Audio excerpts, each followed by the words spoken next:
Good evening and welcome back to my YouTube channel. Thank you for subscribing. Thank you for watching this stuff. And thank you for commenting and sharing too. Because a lot of these ideas that I'm getting are from your comments. Somebody asked me about how do you use the telephone in prison, right? So it's a really good question, especially for people that know about it. So you've been in prison a few days. You know about the store, you know about the laundry. You're starting to see there's a routine going on. You want to call home. What do? Go over and pick up a phone? Sometimes it's not that simple. There's a lot of politics behind phones. In different institutions, there's different politics. So when I first got to pretrial in Wyatt, it was one of the first fights that we had in my unit was I picked up a telephone and some kid said, "Yo, you can't use that phone. That's my phone." And, I went to hit him with the phone. Of course, it had a cord on it. I was like, "Get out of here, kid. I'm using this phone. There's nobody on this phone." But it ended up starting a riot. We got into a beef, me and about the 10 people that I were with in the unit with a bunch of other kids that were from South Bay at the time. We were unsentenced prisoners on federal pretrial, and they were sentenced prisoners from South Bay Correctional Facility. Now, South Bay, it's a county jail in Boston. Anyway, as a result of that fight, they could no longer put sentenced and pretrial inmates together in Wyatt Detention Facility. Just a little interesting fact, a little interesting tidbit there. But what happens is in a lot of these institutions, and I know a lot of people that talked about Rikers to me since, throughout the years I was there, certain like gangs, certain groups of people, certain races have different phones. So you know what phone you use. But when I got there, I didn't really know about it. We didn't know about it. We just walked in there like, bulls in a china shop, me and my friends. So anyway, we ended up getting into a fight over. We went to the hole. So when we got out, a lot of those people weren't there anymore because it was a pretrial place. So it was basically everybody just used whatever phone it was. But even sometimes in the federal system, there's certain races, certain people that have certain phones. Like, the phone for the Spanish dudes is the phone on the left. There's 4 phones in a unit. They're all payphone style phones, right? Without paying, you're going to press in a code. So mine was, let me see if I remember it. I would dial the number that it was 521-490-274-2658. That was all the numbers I had to press in after the number. And that would activate my account. And then it would say, well, you want a direct call that would be taken out of your account, or do you want to call collect? So there was 2 options for the phones. And that was in the feds. But rewind back to the pretrial place, the phone calls were an exorbitant rate. They were like $13 per call, I think. It was $1 per minute. They were like 15-minute phone calls. So it costed like a little bit under $15. Exorbitant, But at that time, I was calling my girlfriend. At the time, I was calling my mother, my father. My parents didn't care. They wanted to just talk to me anyway. But imagine being over a barrel, right? It's the only line of communication you have other than a letter, and they just exorbitant rates for phone calls. So when we were in Wyatt, there's a wall with 4 phones. No booth, no nothing, just phones stuck on a wall. And you maybe might bring your chair. You'll see a lot of people put a sock over a phone because they don't want the next guy's germs, or they will clean the phone off. You know what I mean? It's a lot of nuances with the phones, right? A lot of like odd behavior with the phones, right? So, people get into there's a lot of fights over the phones. So usually you wait in line, when the next guy goes, you go, you know what I mean? But some guy will be like, "Hey, I'm next," and go play cards, and be like, "Yo, you're up for the phone." Be like, "Nah, I was waiting." So there's always discrepancies about the phones, always arguments about the phone. So in pre-trial, you could make as many phone calls as you wanted to because you were an unsentenced prisoner. And, you had to pay direct in the pre-trial. Fast forward to the Federal Bureau of Prisons, where I did my time. When I got into Leavenworth, you actually had to go to the commissary, fill out a slip with how much money you wanted to put on your phone account. you had a separate account for your phone. So what I used to do is put like, $50 at a time on there, and then it would just be like $3-4 a call. It was very cheap in comparison to the county jail and to the pre-trial places, but still, I mean, $4 a phone call, if you're going to make unlimited phone calls in a month, was a lot, and again, that was cheap. So another money-making way for the federal government to make money. And like I always say, when I was on the street, I treated people like suckers. But when I went to jail, I became the sucker, unfortunately. So what happened later on down the road while I was doing federal time, there was a case out of D.C.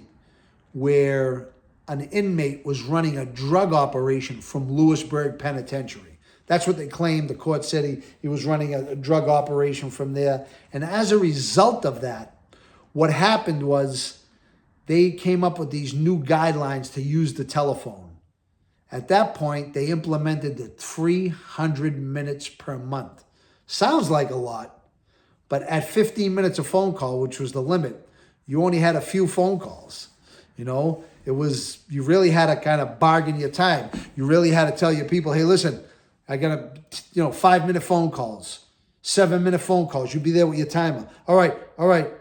Crazy way to live, but basically that's what it was. In the feds, for me personally, I know other people have different. My co-defendant Gio got into a fight over the phones because it was based on race at Raybrook.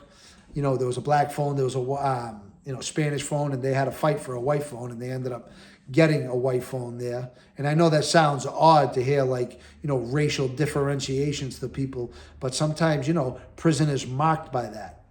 And it's a fact you'd have to get used to when you listen to my stories, because a lot of them are based upon, race with the chow hall, seating arrangements, parts of the yard, phones. But in my experience, and I started out at Leavenworth Penitentiary, there was never an issue with this is this race's phone.